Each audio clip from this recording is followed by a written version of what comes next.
تو نماز وتر کا ایک اہم مسئلہ یہ ہے کہ اگر کوئی شخص نماز وتر عشاء کے بعد پڑھ لے تو کیا وہ نماز تہجد پڑھ سکتا ہے؟ یہ ایک اہم مسئلہ ہے اور اسے غیر مقلدین اہل حدیثوں نے اچھالا ہے. جیسا کہ ہم بار بار کہتے ہیں، کئی صدیوں کے بعد 100 150 سال پہلے یہ عجیب و غریب فتنہ پیدا ہوا ہے. ہر چیز میں خرابی، ہر چیز میں برائی. اس کے بارے میں تو خیر ہم کہتے ہی رہتے ہیں، آپ لوگوں کو اچھی طرح سمجھ میں بھی آتا ہے. اس فرقے کے بارے میں ایک عجیب و غریب گمراہ فرقہ وجود میں آیا ہے، تو انہوں نے ہر مسئلے کو نزع، جدال، بحث و مباحثہ، لڑائی جھگڑے کی بنیاد اور ذریعہ بنا دیا ہے. اب اس مسئلے کو بھی ویسے ہی بنا دیا. ایسے نہیں کہ وہ ادھر کی ادھر کی ہانکتے ہوں. حدیثیں ہوتی ہیں ان کے پاس، لیکن حدیث فہمی نہیں ہوتی ہے، حدیث کی سمجھ نہیں ہوتی ہے، حدیث کے معنی و مطلب اور مفہوم کا ان کو علم نہیں ہوتا. اور کیسے ہوگا؟ تقریباً پورے جاہل بھرے ہوئے ہوتے ہیں. علماء کا احترام نہیں ہوتا ہے، اولیاء کا احترام نہیں ہوتا ہے. علم کو جس طرح حاصل کرنا ہے اس طرح علم کو حاصل نہیں کیا جاتا ہے. انگریزی تعلیم پڑھنے والا، غیروں کا لباس پہننے والا، غیروں کے طریقے کو پسند کرنے والا ایک شخص دین میں جب ہاتھ ڈالے گا اور دین کے اندر جب اپنے آپ کو داخل کرے گا، یہی ہوگا. صرف گمراہیاں وجود میں آئیں گی. حدیث ہوگی لیکن حدیث کا مطلب سمجھ میں نہیں آئے گا. قرآن ہوگی لیکن قرآن کا مطلب سمجھ میں نہیں آئے گا. بہرحال وہ چونکہ قرآن اور حدیث کے حوالے سے بات کرتے ہیں، اس لیے ہمارے ساتھی بھی شکوک و شبہات میں مبتلا ہو جاتے ہیں. ہم جتنی باتیں بتلاتے ہیں اس فرقے اہل حدیث کے بارے میں یا کسی اور کے بارے میں، ہمارا مقصد ان کو غلط کہنا نہیں ہوتا ہے. ان کی جانب سے ہمارے اوپر جو الزام لگائے گئے، ان کی جانب سے جو ہمیں غلط ٹھہرایا گیا ہے، اس کو صحیح ثابت کرنا ہوتا ہے. ہمارے اوپر جو الزام آتا ہے اس کا دفاع کرنا مقصود ہوتا ہے. بھائی کر لو نا آپ کو جو کرنا ہے، کسی اور کو غلط کیوں کہتے ہو؟ کسی اور پہ الزام کیوں لگاتے ہو؟ کیا رفع یدین کرنے نہیں کرنے کا اختلاف صحابہ کے زمانے میں نہیں تھا؟ صحابہ کے زمانے سے تھا، ائمہ کے زمانے میں تھا، صدیوں سے چلتا ہوا آ رہا ہے. ہاتھ ناف کے اوپر باندھے جائے یا ناف کے نیچے باندھے جائے، یہ کوئی نیا مسئلہ تھوڑا ہی ہے. یہ صحابہ کرام کے زمانے سے چل رہا ہے. کچھ صحابہ ویسے کرتے تھے، کچھ صحابہ ایسے کرتے تھے. ائمہ کرام میں بھی یہ اختلاف چلا. اسی طریقے پر امام کے پیچھے سورہ فاتحہ پڑھنا چاہیے یا نہیں پڑھنا چاہیے، یہ کوئی نیا مسئلہ تھوڑا ہی ہے. یہ بھی زمانہ صحابہ سے سلسلہ چل رہا ہے. اختلاف زمانے سے ہے، یہ مسائل زمانے سے ہے، لیکن کبھی کسی دور میں کسی نے کسی کو غلط نہیں کہا.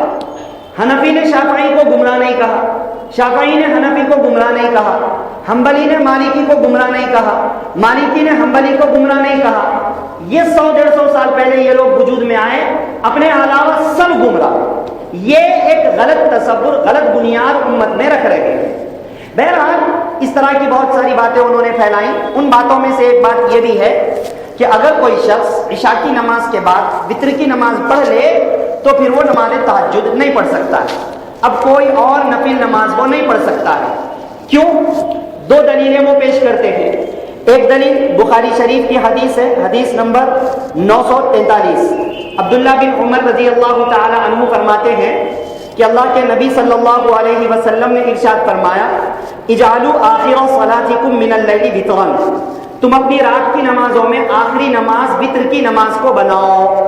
اللہ کے نبی نے فرمایا رات کی نمازوں میں آخری نماز وتر ہونا چاہیے. اب جب وتر آپ نے پڑھ لی تو اس کے بعد اب کوئی اور نماز نہیں پڑھ سکتے کیونکہ وہ آخری نماز ہے. قصہ ختم ہو گیا، دلیل پیش کر دی.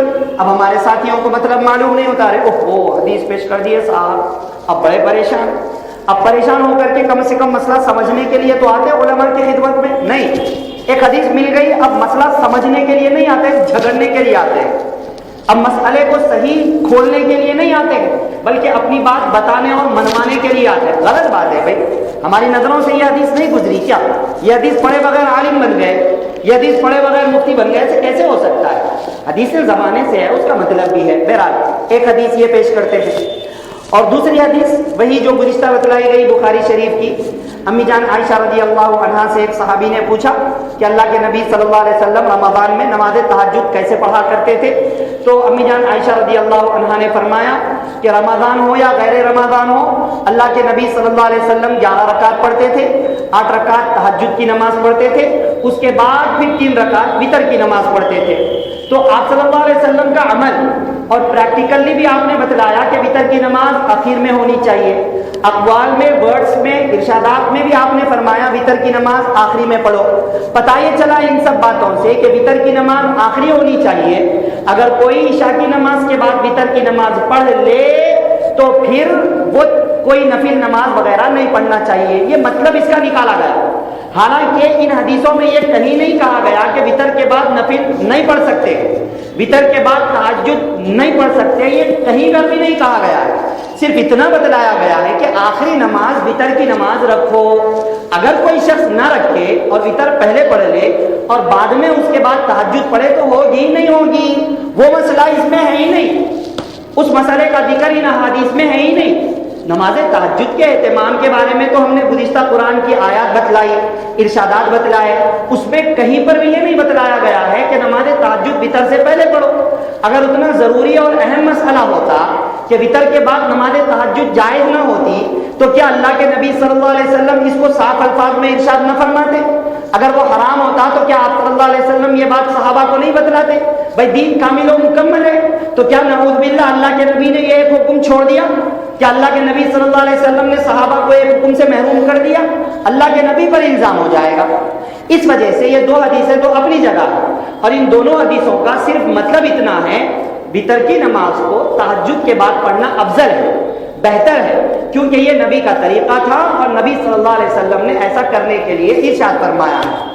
اگر کوئی شخص وتر کی نماز سونے سے پہلے پڑھ لے تو کیا یہ غلط ہے؟ تو کیا یہ گناہ ہے؟ نہیں ہو سکتا ہے۔ کیوں؟ ایک تیسری حدیث بھی ہے، وہ بھی حدیث دیکھنی چاہیے۔ بخاری شریف کی حدیث ہے، حدیث نمبر 1845۔ حضرت ابو ہریرہ رضی اللہ عنہ سے روایت ہے، فرماتے ہیں کہ مجھے میرے خلیل حضرت رسول اللہ صلی اللہ علیہ وسلم نے 3 باتوں کا تاکیدی حکم دیا کہ میں ان 3 باتوں کا لحاظ رکھا کروں اور اس پر عمل کیا کروں۔ نمبر 1، ہر مہینہ 3 دن کے روزے رکھا کروں۔ نمبر 1، ہر مہینہ 3 دن کے روزے رکھا کروں، نفل روزے رکھا کروں۔ نمبر 2، روزانہ 2 رکعت چاشت کی نماز پڑھا کروں۔ نمبر 3، سونے سے پہلے وتر کی نماز پڑھ لیا کروں۔ تو کیا اللہ کے نبی صلی اللہ علیہ وسلم حضرت ابو ہریرہ کو یہ کہنا چاہتے ہیں کہ وتر سونے سے پہلے پڑھ لو اور نماز تہجد تمہاری نہیں ہوگی، نماز تہجد پڑھنے کی ضرورت نہیں ہے؟ ایسا نہیں ہوتا ہے۔ احادیث ہیں، احادیث کو سمجھنے کی ضرورت ہے۔